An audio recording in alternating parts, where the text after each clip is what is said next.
because we wanted to treat this podcast, and we're at the very beginning of it, as a research project. Yeah.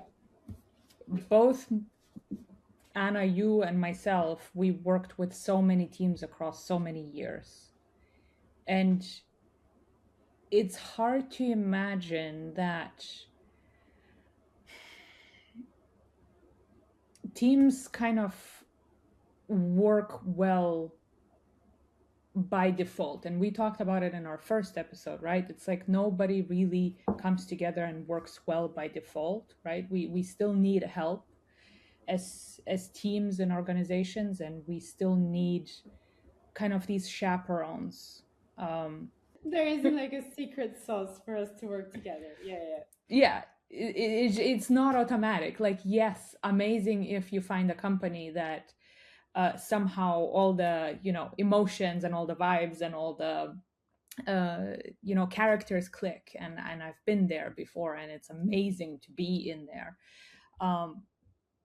But that doesn't get you very far. You still have to have some kind of ability to create this in a sustainable manner, so it actually like flows for a long time and not just for like a couple of weeks when everybody's like in a good mood and stuff, right?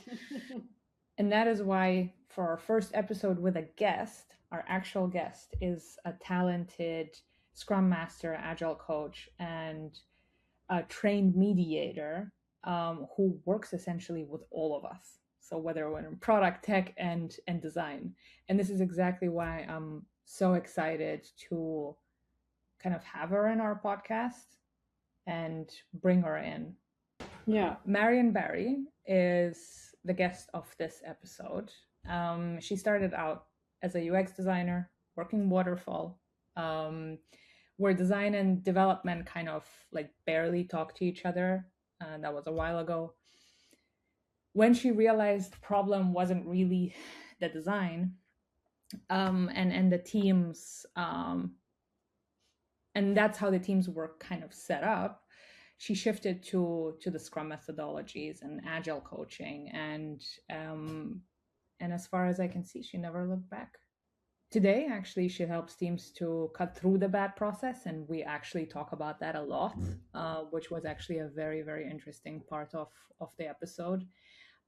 Building genuine psychological safety, and also actually change how people work, not just adopt a new framework or off the rack framework and call it a day. She's also a trained mediator, which tells you kind of a lot about how she thinks about teams and conflict. So in this episode, we talk about designers and what designers and delivery leads, still get wrong about each other, why Agile has gotten such a bad reputation, and what it takes to lead a team that lasts.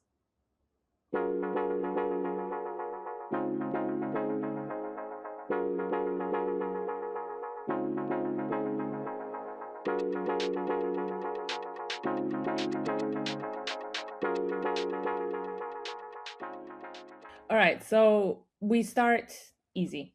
Let's ease into it, okay? So Marion, before we get into like the big stuff and the big discussions, and I'm really excited for today's call, take us to the beginning. And you mentioned that you started out as a designer, as a UXer. What was it like for you when when you realized that the way teams worked was more interesting to you than the work itself? Cool. So I was always interested in psychology, the way people think, their mental models, the way they interact, the way they view the world. So that was always very interesting for me. And I was also interested in always building stuff. Then UX was the perfect merge for this, the two things, the psychology, how people think, the mental models they have, along with building stuff. And I loved working as a UX designer, but my passion was always with empowering people. So not just that the work that they do, but the environment they create, how they work. And that was always a passion for me. Along with when I was in school, I found it very difficult, especially with languages. And I always felt misunderstood by the system I'm in and the teachers that I had. And I found it very difficult and complex. And because I struggled in this way, it was so important for me to create environments that people felt more understood and that there was more clarity in how people communicated, the system that they worked in, and to make things more simple and understandable. So that was where the transition happened for me from a UX designer to actually going for my passion of making people really feel truly seen and understood and empowered in the work that they do. You've mentioned this transition, right? So from doing the work to wanting to work with how the work gets done, and how fast did this transition actually come about? How did it feel when you realized that this is exactly what you want to do? I kind of from doing the work to wanting to fix how the work actually gets done. So there was a specific moment in my career. I was working as a UX designer and I was designing a geolocation feature.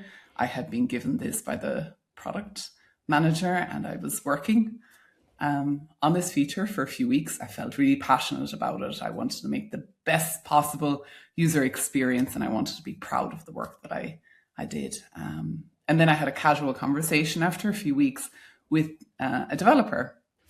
And he said, Marion, that won't work. That's the way our system is built, that won't work. The design won't work. We have certain technical constraints and it just won't work. And I was so passionate about what I had built that I didn't actually realize and think about actually the system. I was working in isolation. I was designing in a vacuum and I didn't see what was actually around me, the dependencies, the delivery constraints, the technical constraints. And that really was the driving force to saying there must be a better way to work, and how designers work in the system with the constraints that we have, with the technical configurations. And that was where it started for me, was this moment of frustration about the way I was working and my approach to design as well. So that's where my journey started with Agile. I'm really curious. It was really nice to hear your how you're describing, that the feature you're developing and how you're working in a vacuum. What do you see now that as a designer we don't really see, because we're not, delivery lead knows a lot more in a team than a designer. Sometimes a designer is just working, as you described, in a vacuum.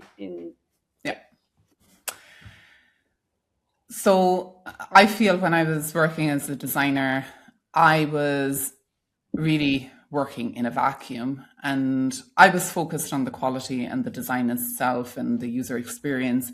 And that's extremely important. Every designer should really put that at the forefront of how they work and embody these principles. But we are also part of a system. We are not working in isolation. I was the designer working in isolation in the system that was built where individuals were working in isolation, even though we were part of a system. And I think it's really important for designers not to be overly connected with the design that they have, to understand that they are part of a system and a bigger system that is beyond design, and that we need to understand that we are not separate, but we have to collectively work together to build value for the customer and deliver value for the customer. And involving people early on, like the developers, the product people, the whole system as it is not working in isolation. Mm-hmm. Do you think there was anything that would have changed that while you were a designer? Because now that you say, oh, we're working in a system, and as you're advancing your career as a designer, you realize that too, right? Like we're not working alone and all of that. So what was missing back then for you to understand that you're part of like a bigger machine? Like, was there anything anyone could have done or could have said, or maybe the environment could have been set up in a different way? I think it was the environment that was and how it was set up. We were very much working in waterfall, where the UX or the product manager was collecting the requirements, delivering it to the UX. The UX was sitting down, designing the perfect interface, and then it was delivered to the developer. And I believe it was the system that we were working in. And it was also a place that we never really were improving. We never even questioned the system. We just adapted our designs. We never said, maybe there's a different way to work. We just adapted based on the technical constraints rather than saying, we never had retrospectives. We never had UX reviews. We had nothing like this. So I think at that time, the system and how it was built and the mindset of the organization needed to change so that we could work together. Yeah. Mm-hmm. Yeah, that makes sense. And I think we all been through that. I certainly have. And it's like at the time it's frustrating, but you don't know why it's frustrating. Mm-hmm. And then later you're like, oh, this is why it's frustrating. Yeah. Yeah, totally. Totally. Anna and I have also been discussing like the perfect process or the bad process and what does that actually mean. So I'm really curious when Marion, you mentioned as well, no retrospectives and how the system and the process was set up at that time. So I'm curious to know your point of view here and what you think about, how the process needs to adapt to the people and the teams. And what do I mean by that? So Anna and myself were discussing multiple times about how in the UX world, we have as an industry a tendency to follow the perfect process, right? And if we break that perfect process, it feels like we, as a collective, kind of betray the craft, right? Like it's the company not doing the right thing, or like not taking the right steps, and we're missing steps, and then we kind of hone in that process in a way that is not particularly correct in the perfect picture world. Do you have an insight when it comes to adapting these processes in a team, and especially in terms of bad agile practices or bad UX process practices? Do you have experience with that? And is there something that really comes to mind when we talk about the perfect process or the bad process? I think when we talk about processes, this is at a very a high level, right? Yeah. You have to understand the value of these processes. A lot of companies, they come and they do a plug and play, right? Or you do performative agile. You do all your ceremonies, you do all your retrospectives, your dailies, but you're not actually understanding what is the purpose behind them. You're not questioning it either. Is this something that should be changed? Is this what our team needs? Is this what our organization needs? We're not actually understanding or learning We're not doing any learning along the way. Okay, we did this process. What have we learned? Is there something that needs to be adopted? Is there something that needs to be changed? And a lot of this, when I talk about plug and play, I've noticed in organizations that you have somebody who joins an organization and they say, oh, this worked in our previous company. Let's do this. And they move from one team to another, and then they say, let's do this process. And I think they sometimes don't think about the culture of the team or what the company is looking to develop. And the thing about it is ceremonies, processes, they're relatively easy to develop, right? And they're easy to implement, and they give us a sense of control, right? And then we can kind of tick it off our KPIs or OKRs. We've done that. And the problem is that these things, which actually develop long-term sustainable, resilient teams and resilient organizations and resilient products, are things like trust and empowerment of people and continuous improvement. And they're hard because you have to work on them every single day. When you come along and you question, and you're questioning why you're doing something and what value it brings, and you're continuously improving, this is where the hard work is. But this is where you build strong, resilient organizations, build better products. And I think we have to move away from this idea of frameworks and implementing performative agile and go more towards, why are we doing this? What value does it bring? What needs to be changed?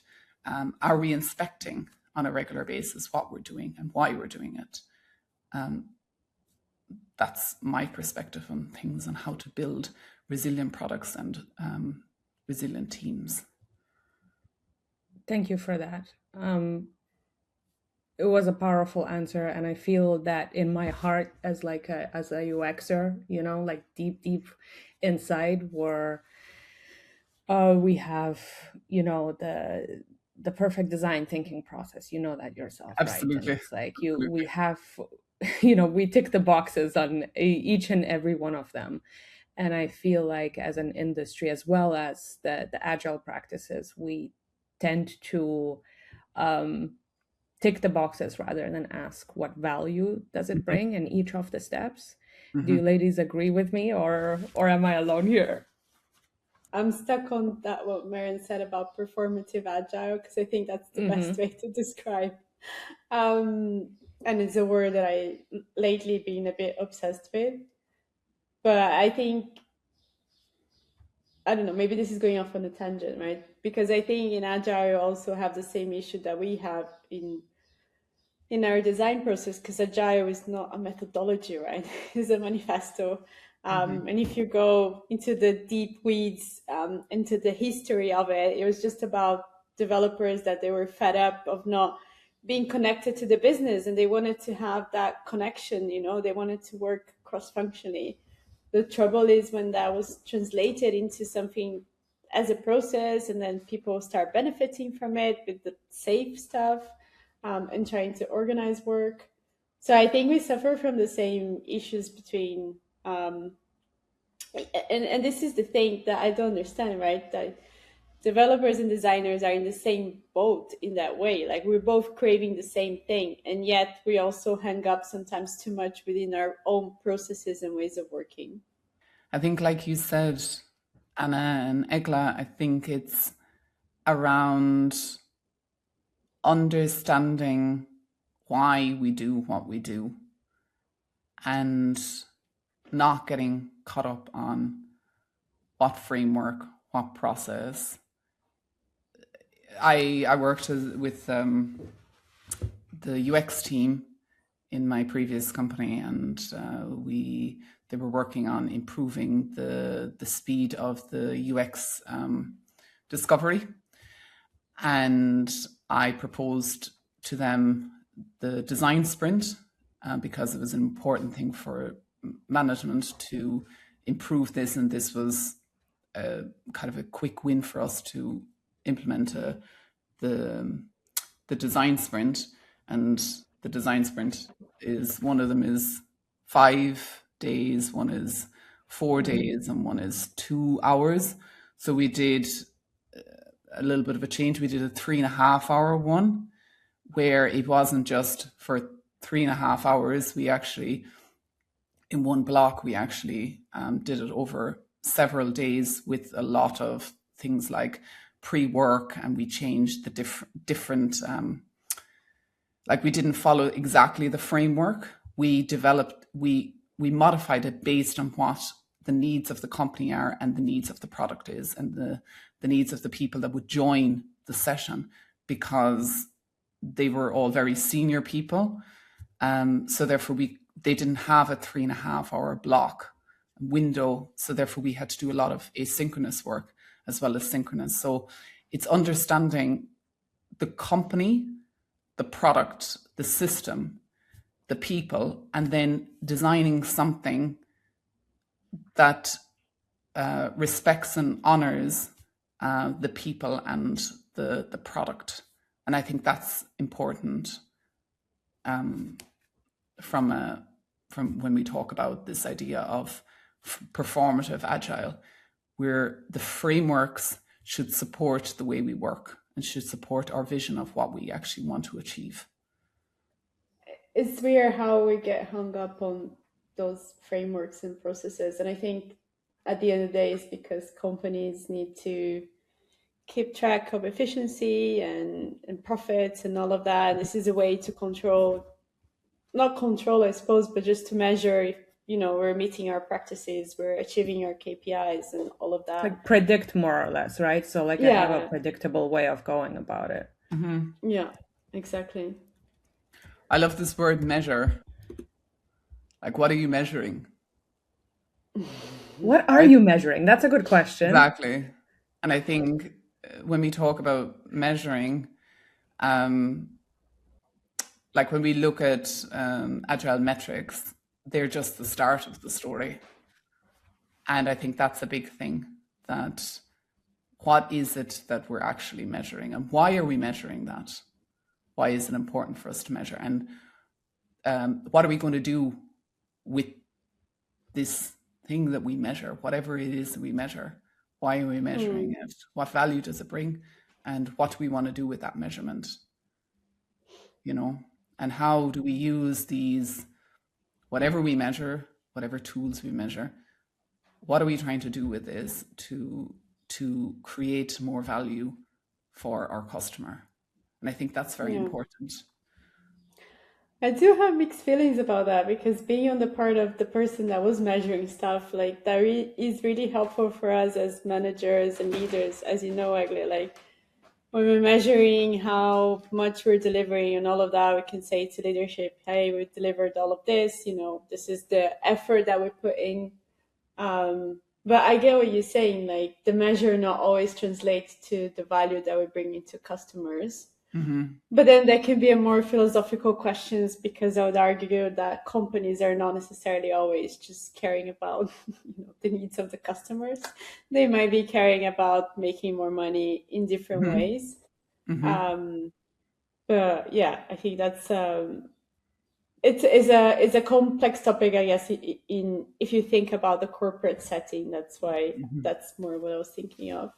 And I think it's also down to, I think with this, you understood what the business required, Anna. They required you to measure the delivery cycle. And that is an important measurement.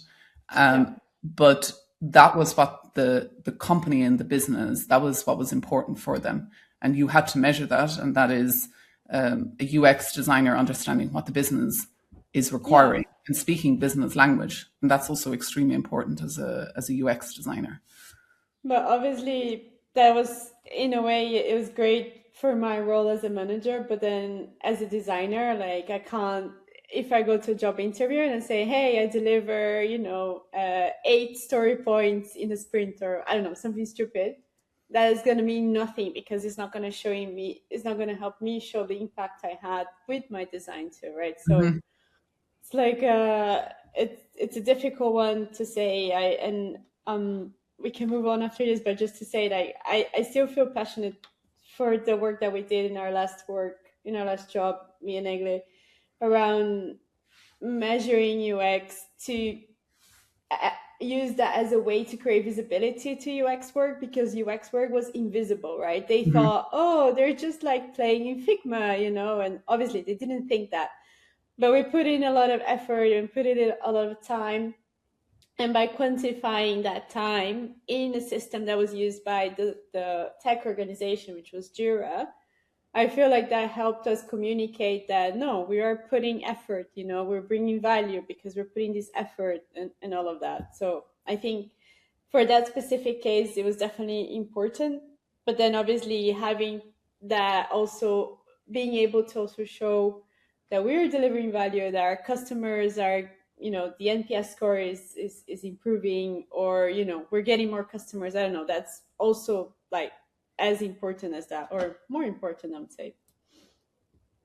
But a measure doesn't equal a measure, right? So let me get back to what Marion, you mentioned about, the value of understanding how a framework actually benefits the product and the teams, and what can measures actually do. So in my past, not too long ago, when the measure called efficiency came into play, we started being obsessed in the industry, right? I think all of us felt that, right? The rise of the efficiency, the glorious efficiency measure. And I think what you said is extremely important when it comes to understanding how a framework can be adapted to the quality of the work that you do, and how resilient and sustainable not only the product but the teams are, is how we use our processes and those measures. So we wanted to be fast, right? We wanted to be fast, and we decided that we're going to let everybody experiment with Figma Make. It did land on the developer's desk very fast. Like, I can agree to that. It was, I don't know, on average, maybe 2 days. The prototype is there and the developer can start. Well, what happened? Half of the product was developed at that time, and the stage that it was in the original design system with the original, let's say, brand image, brand identity system in the way that the interactions work. And half of that was developed in a very rushed manner from the actual Figma Make prototype that wasn't using our design system. But the development was not questioning why it changed. They just plopped the code and developed, half of that product in a completely different language. And this is, I think, where it extremely is important, especially now that AI is coming into play and is completely blowing everything into the water in terms of the processes. How can we actually learn to work in a new way with new tools where we can still create that resilience in teams, and we can create that trust in teams, even though the tools make us much faster? So I think this is where the real value is of you working towards processes and frameworks that adapt to what the company has to offer and wants to offer, instead of slapping it on, the framework and leaving it and calling it a day. I think it's, I was interested, Egle, in what you were saying about this efficiency. What is an efficiency metric? Tell me about this. I don't know this metric. How long have we got, right? How long have we got? So I think the efficiency that we had in place, that we were really pushing at that point, was essentially idea to development. Okay. Right, the speed and how long it takes from the idea to development. So it's like I need to develop this. So instead of writing like extensive documentation in Jira, in the ticket, in the epic, in the story, we just essentially drop a visual kind of, the prototype was the visual kind of material, right? So material, instead of the acceptance criteria, it was our acceptance criteria. That would then get developed. And this was kind of like the efficiency we wanted originally in the company. What's your take on that one? I'd be interested to see or to understand what was the Northern Star for your organization. Oh, we did not. We talk about usually they have a manifesto of like values that they hold to in the Northern Star. And I'd be interested to see what, when we talk about this Northern Star and the values, was this new process ever where we inspected the process and said, are we still going towards our Northern Star, or have we, because usually they have in Northern Star or values, this idea of creating great products, building value for the customer, and maybe that was lost in this whole efficiency metric that they forgot about this. And we should always have that in the forefront of our mind. And this is this whole idea of continuous improvement and development. You're always looking at like, what do we hold as value? Like what are our values as a team, as an organization? What is our Northern Star? And not forget about this when we ride the wave of agile, when we ride the wave of AI or whatever is coming, that we're not just jumping, but we're just doing small experiments, trying it out. Okay, this changed, or like experimenting rather than jumping. We shouldn't jump. We should just do small experiments, understand, continuously improve, rather than jumping on the AI wave without actually. You hit the right point. You hit the heart of the issue, because I think at that point we all got excited a bit faster than we could anticipate what it could do to us. And we were discussing, bad agile practices and bad kind of, the perfect processes and all of these things. And excitement got a hold of us as an organization. And I think that took precedent over the ability to deliver consistently and sustainably. And I think this is what harmed us a little bit more than we anticipated, which is why essentially is it's so important to understand how to plug certain aspects of the process in a way that still allows the teams to remain in control, remain to some extent in control of their job, in control of their work, in control of their safe space, and still remain in control of the ability to collaborate in a way that, still produces value instead of chaos. Absolutely, Egle. As we were talking about this topic of having like external new shiny thing coming up and how teams handle that, I think Marion mentioned about having a North Star, which could be a company-wide thing, or in some cases would be a team thing. I'm curious, in your practice as a delivery lead,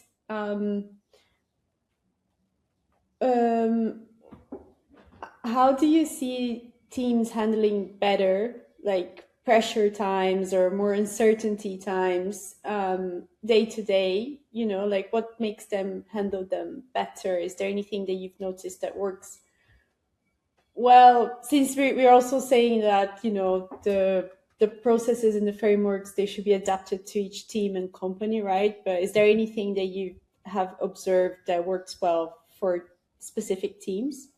Mm-hmm. So I think it's about how they work day to day, their behavior, that how they show up, how they talk honestly to each other, that they don't pretend everything is okay. They have these earlier conversations. They communicate to each other about difficult topics early. They experiment regularly. They're continuously experimenting with new technologies, or constantly learning about how the system is built and how it can be better. And like, for example, in a daily stand-up, you're not just going in and doing a status update saying, what did we do yesterday? What do we do today? Any blockers, right? This is the standard thing that happens generally in stand-ups. But instead, you're saying, how is the work getting along? Is there anything we need to raise? Is there anything we need to change? Let's look at, when we talk about metrics, let's open our Jira. What is this item? This item is item aging for a very long time. What's going on here? What do we need to do differently here to push that to done? So it's all about this speaking earlier, speaking frequently, experimenting, continuously improving, and not being afraid to adapt and change to the environment that we have. And I suppose also like working together and not having an ego, right, in the work that we do. Like, this is my work. Like I'm protecting it. We're working together. And yeah, I think it's all about that. What do you mean that I cannot just do my work and then it's like throwing over the fence and then it's not gonna get done? Come on. I also think it's very interesting. I mean, even the way most people's Jira is set up, when done, what we mean about done is generally when we press the release button and then it's all done. Right? Is it done? Is the work done? Continuous discovery practice would say otherwise. Because a lot of teams believe it's done. That's the work. It's done then. And yeah, then are we ever inspecting that? Are we ever looking to see if actually, yes, in UX, yes, but as a team, are we looking at this, or is it just the UX designer? It depends on how you're working, right? And I've only, in the 10 years I only worked maybe for 2 years where I was working truly cross-functionally, where the done means it's being QA'd and it's out there to the customer, right? Our board was cross-functional. We had QA, we had design, we have development, we have everything there. It's a difficult way of working, but it works. But I was curious to dig in a little bit about the communication part, because I think this is the most essential thing. And I think this is the most important thing, communication and trust. Because it's not about communication. We can all communicate, but not everyone trusts each other, that either they don't trust they're doing their jobs or they don't trust that they can say what they think. And I also experienced one thing that I think it helped us as a team. So we were starting a new project and we did a session with everyone in the team about the roles and responsibilities that they did, or the tasks. It wasn't a racy thing. It was something more natural. So it's like, okay, product manager. So we first wrote all the tasks we would do in that project. So writing front-end code, doing usability tests, I don't know, everything was there in the board. And then we organized into the roles that we had. there was some things that would overlap between product management and design, which makes sense to me, right? So then we had those conversations then. It's like, okay, this is overlapping. So how do we take care of it? Oh, okay, maybe we do it this way. Maybe we do it that way. We had a conversation. Obviously, when the project is flowing, things change, but at least we had that conversation to begin with, you know? That was one of the ways that we had to mitigate. And then the other thing that happened to us as well is that our delivery lead will try to have different ways that we bond it, right? Because at the end of the day, you will work better and trust people that you have some at ease with them, right? So I was curious to hear from your side, like, did you have any similar experiences, or how did you deal with that? Because I think the trust part, I think, is the more difficult, no? And this is where we also enter that territory of psychological safety, because sometimes you're too afraid to say something because you're going to be retaliated, or that person is going to say, ah. I'm curious, like, how do you dealt with teams? Did you have any techniques to get people to trust each other in a team, or how do you do to kind of make sure the team is communicating efficiently, that they don't have any communications breakdown? From my perspective, there's two main ways to build trust. One way is to actually make people really feel that you care about them. And this is through very intentional daily practices of, for example, asking the person if they brought their dog to the vet the next day, how's your dog doing? And sometimes these conversations are a little bit lost when we work virtually. Maybe we have this a little bit more when we're working in person, but sometimes this is lost. And I think this is really important, that the person really believes that you care about them and that you remember things that are important for them. So I think this is really important, and to show up for teams like that and show them that you show, like, you bring this that you walk your talk. So you speak about trust and you build trust with the team intentionally every day. And I think also trust is also got by following through on what you say you will do. And I think this is where you can work with the teams. So you can build, for example, working agreements that you hold each other accountable for. You can create things like definitions of done, where there is a quality standard and there is an expectation of how we work. And having, for example, sometimes difficult conversations with people about what your expectation is, and ensuring that you have the right tools to build or have the right mindset to build this trusting feeling in teams through being holding each other accountable and being like doing what you say you will do. I would say that's really important when you talk about trust. And you can do this through different frameworks and different working agreements. Yeah, that makes sense. I think those are really good ways of gaining trust. And you're totally right. It is more difficult when you're working virtually. I think it still can be done, but yeah, it just requires a bit more effort, for sure. And intention. I think you have to be very intentional when you're working remotely on how you work, and the expectation of how you work has to be really thought out, and you have to put a lot of effort into the ways you work when you work remotely or hybrid, in a hybrid setting. I think very much more than maybe an in-person setting. Yeah. It has to be very explicit.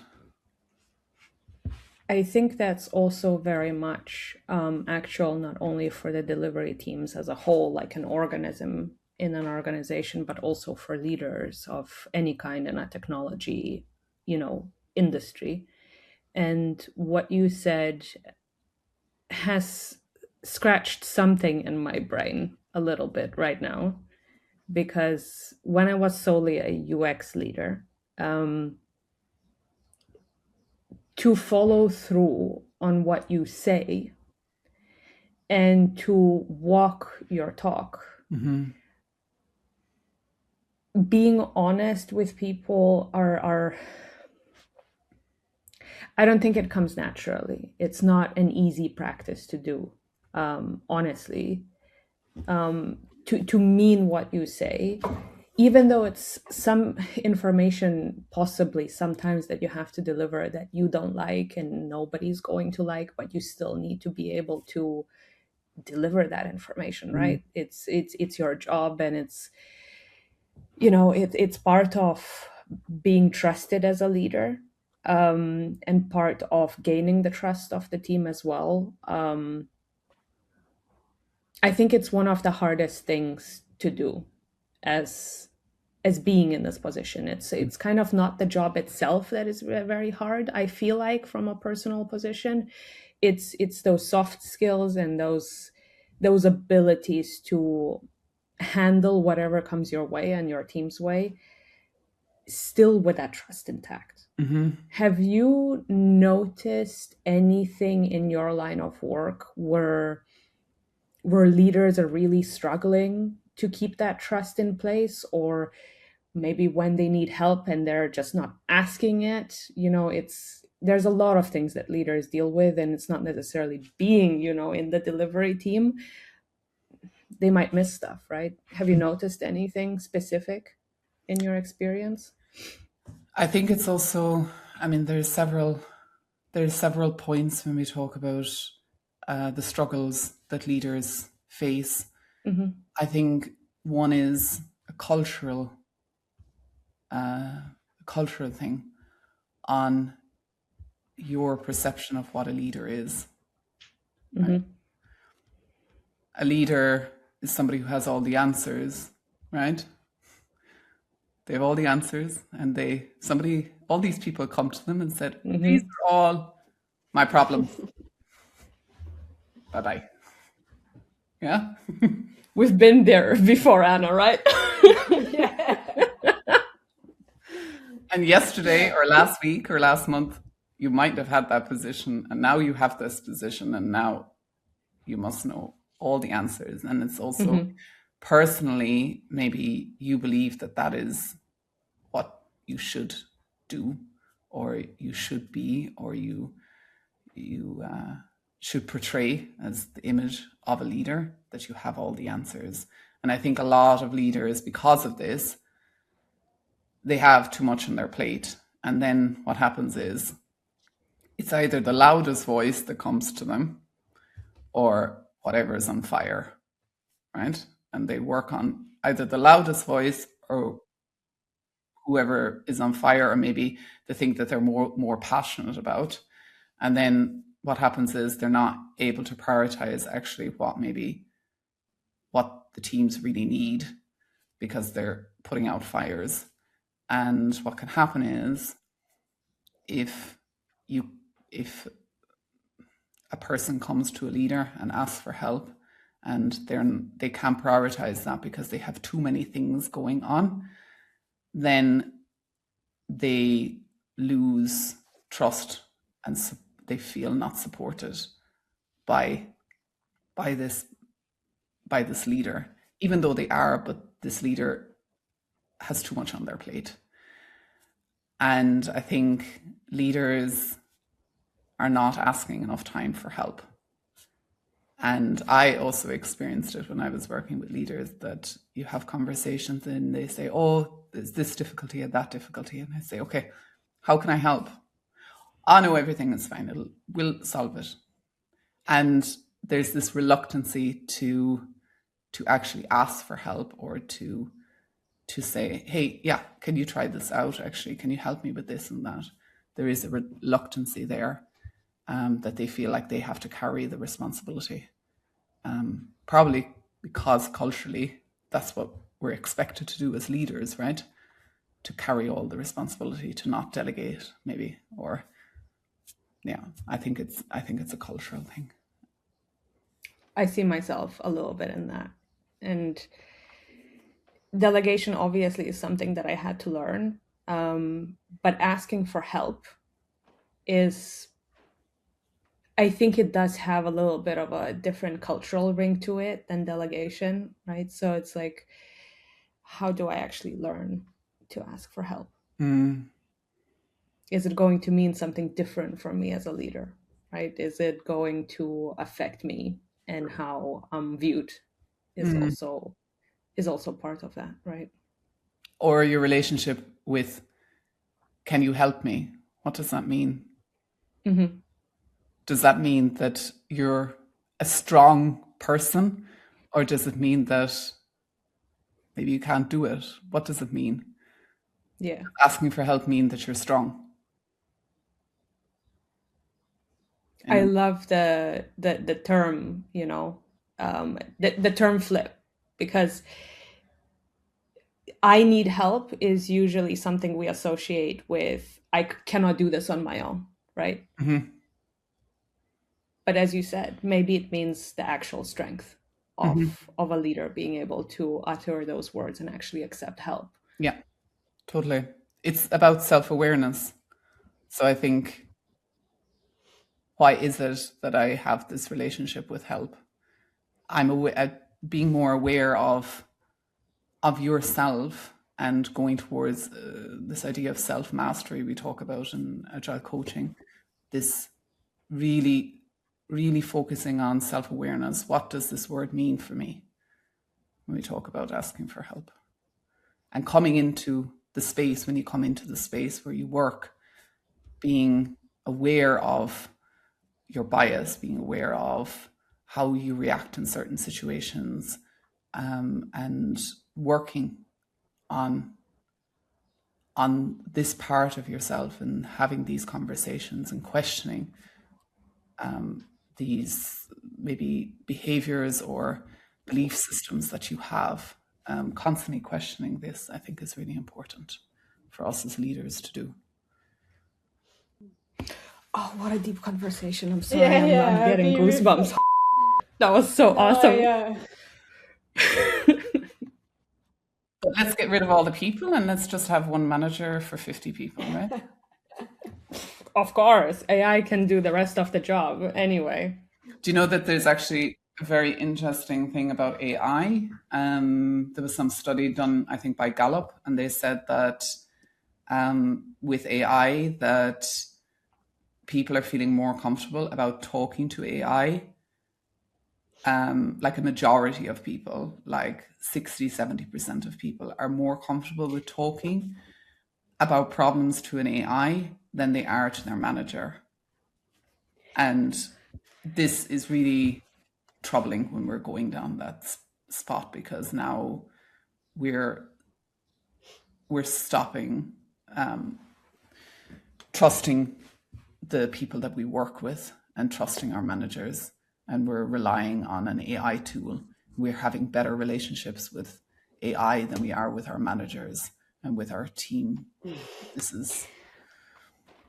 I'm laughing, but this is I was just thinking that let's just ask AI for help, right? This is what we're doing right now. Yeah. As we're talking about the help thing. I think, I mean, it's very easy to ask AI because AI is not a person. So when you have to speak to someone, they will have their own judgment, and there's a lot going on, right? So it's a lot harder to do so, and that's why it's easier. And like I used to Google things before asking people, but I also like to ask people things. So I always had both of the sides. But I think yeah, I was reflecting on the asking for help, and I think sometimes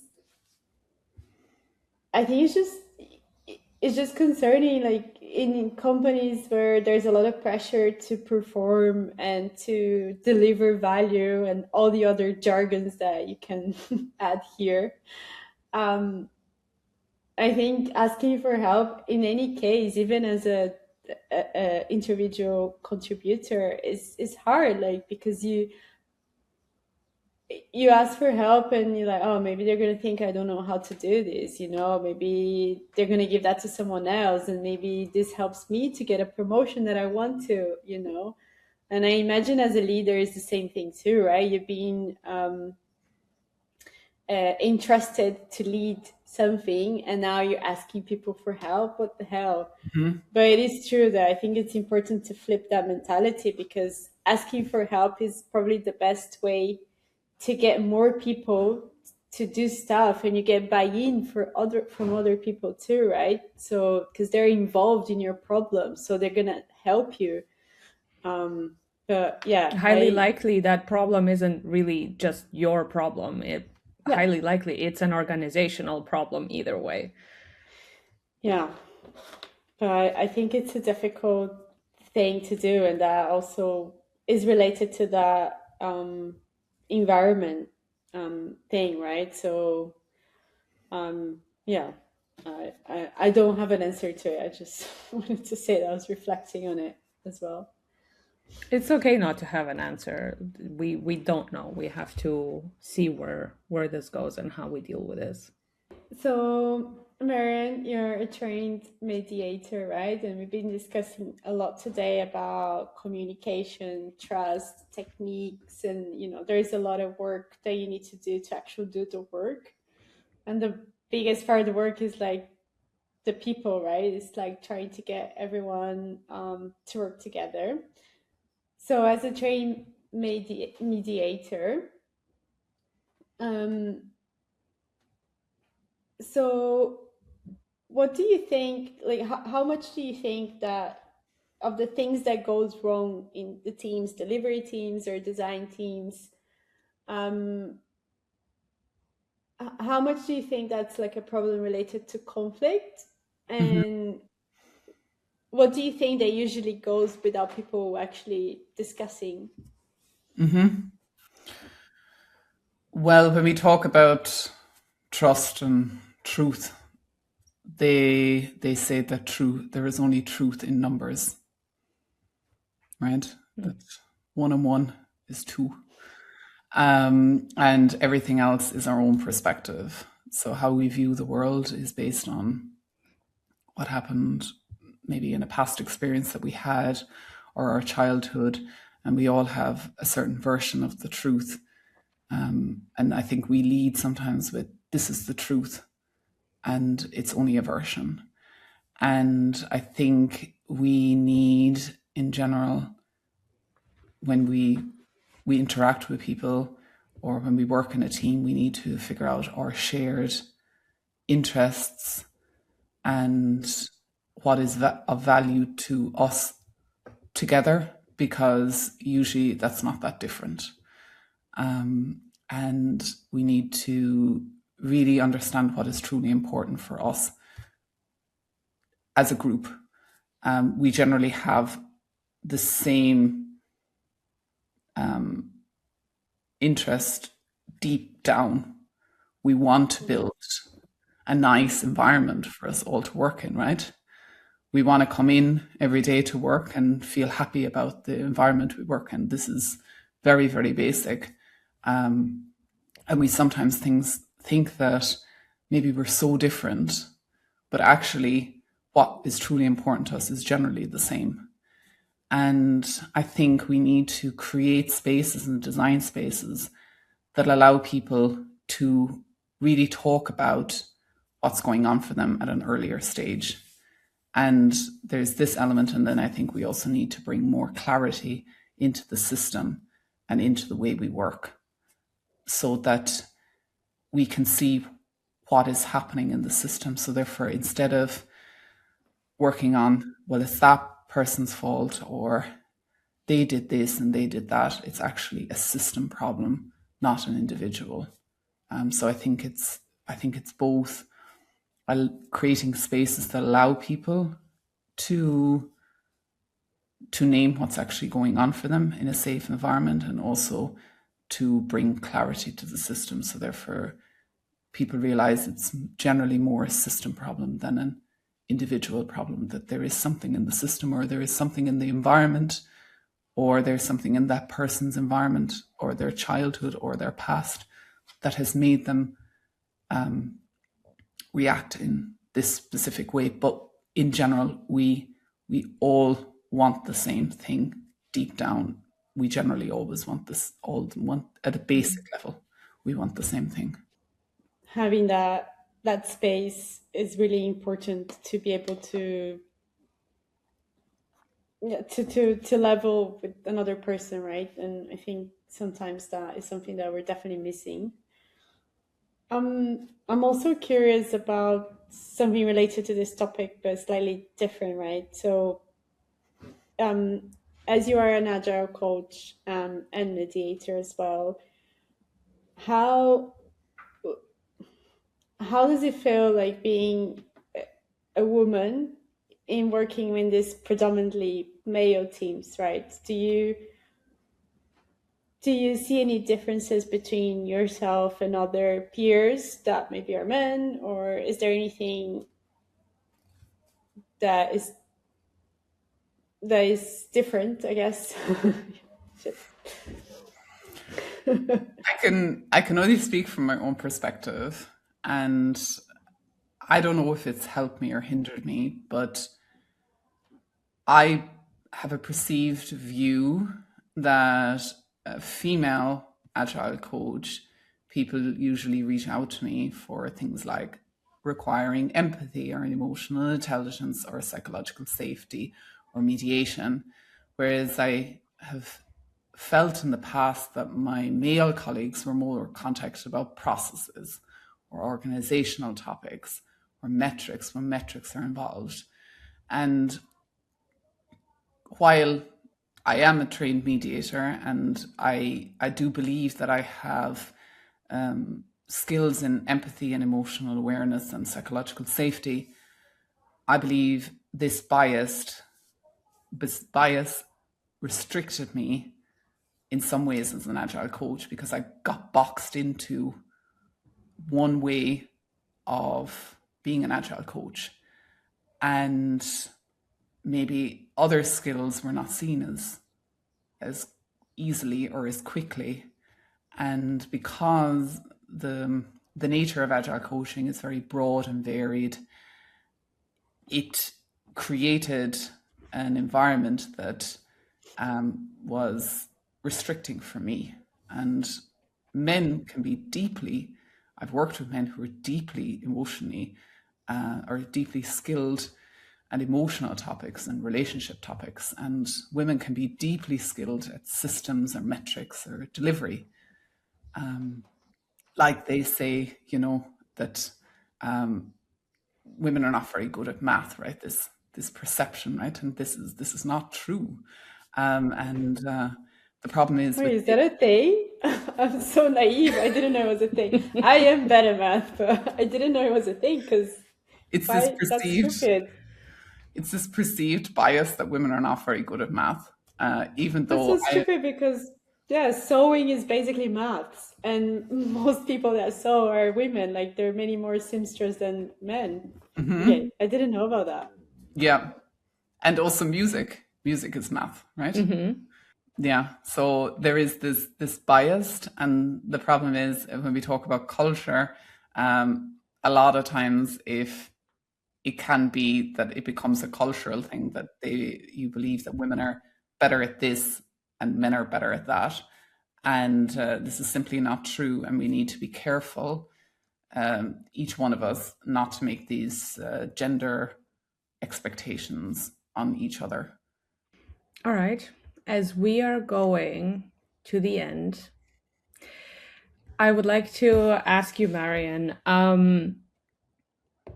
what's the one thing, whether you're giving this advice to a designer or anybody in product, what's the one thing that you could change about how design or product teams arrive in the delivery process? Like, if there was one thing, what would you change? I think it's being able to speak the business language. I think we all need to be able to understand what's important to the organization and learn how to communicate and show our contributions and how it adds value to the business. We all need to be very aware of this, especially when we talk about AI and there is all this disruption. We need to be able to communicate clearly and show our contributions to the organization and how we add value. This we really need to get good at this. Right, because that's the way that we can adjust the ways of working, right? Absolutely. I think that's the way we also don't feel so siloed, right? I think this is also beneficial to us as designers, because then we feel like we understand what we're working for. I'm a big fan of that because it helps you to understand your constraints business-wise as well. All right, so to close out our session, we're both curious, what's your advice for new and emerging and acting leaders of today in product and design teams to be able to build human, sustainable, and genuinely good teams? I think we touched on it earlier, this idea of building trust, the importance of this, and self-awareness. I think these are the two areas that we need to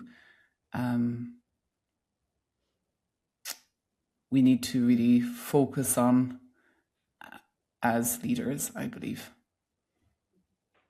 What is the biggest source of inspiration for you this year, Marion? We all know that, this year and a little bit of last year, it's like the industry has exploded into, in my words, in my personal words, into a little bit of chaos and disarray.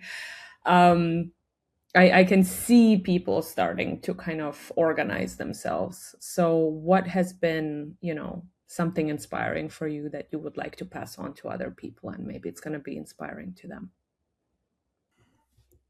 So I think for me this year, I've noticed how quickly we started turning to AI for answers.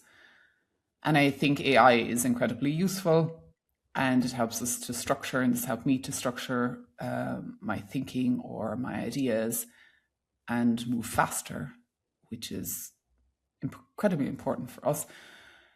And I also, but I think we need to be careful about how we outsource our judgment. I think before we were inspired by people, we had maybe our favorite podcasts, or we had the people that we always went to at work when we had difficulty. And I now think we're moving away from that and using AI to give us inspiration. And I believe we need to use AI thoughtfully and go back to what really inspired us before, and remembering to come back to that, and remembering to come back to our own inner voice. I was working recently with a team, and I asked AI, what would I do in this situation? And they gave me an answer, and I read it and I was like, this doesn't sit well with me. I don't believe that's the right approach. I believe that if I did that, I would lose trust in the people that I work with. So I think it's just really, really important about really going back to your inner voice and being true to who you are, and remembering to continuously still be inspired by the people that inspired you before, the leaders, the teachers, your family members, and trusting them and going to them when you need help. So I would say use AI as a support tool, but don't let it think for you. Brilliant. Powerful. What a conversation. Yes. Thank you so much, Marion. This has been great. I hope you have enjoyed as well. I did. Thank you, Marion, for such an amazing conversation. I think it's so fantastic to actually find people who think about the current position of the industry and the needs of people and the needs of teams in a similar manner, and it has been really eye-opening to hear that from a person who sits on the other side of the delivery team. So this has been a brilliant opportunity for us to talk to you, and I hope you had a great time here, because we certainly did. I love the conversation, and I think these are really important things that we talk about. So thank you for building this podcast, and thank you both, Egle and Anna, for having me here today. Where can listeners find you, Marion? You can find me on LinkedIn under Marion Barry, and I think that's it.